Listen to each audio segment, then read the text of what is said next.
Hit that like button and hit that subscribe button, and welcome back to another episode of Walking and Talking and Riding and Sliding with your boy, Courtney P. You do not have to kill yourself. Start out walking 5 to 10 minutes in your neighborhood and work your way up.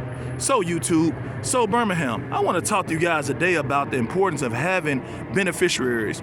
And what I mean by beneficiaries is if something happens to you, you want to make sure you have a beneficiary in your checking account, your savings account, maybe when it comes to your car or your house. Basically, a beneficiary takes control over your assets in the event of death.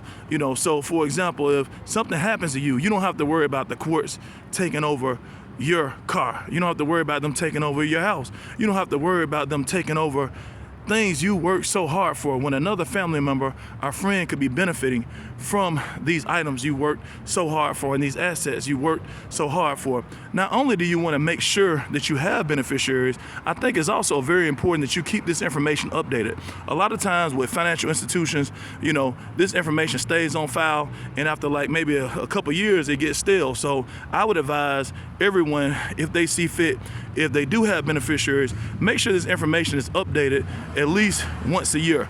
Make sure this information is updated at the very least every 18 months, because again, if this information becomes stale, and you put these beneficiaries down 5 years ago and they're no longer on your financial information with your bank, or your retirement plan or whomever, then you're looking at a situation where, again, the courts could actually end up taking over your assets. So again, we're gonna keep it positive, we're gonna keep it pushing. And not only do I think you should make sure you have beneficiaries and make sure this information is updated, I think it's also important that you have more than one beneficiary, meaning you may have your sister on as one beneficiary, and then you may also add your brother, maybe a friend, maybe a cousin, maybe your husband, maybe your child. You wanna make sure you add more than one person, I believe, just in case, again, that primary beneficiary, if something happens to them, if they get sick, you have someone else to step in, in the event of, again, something happens to this person. Because again,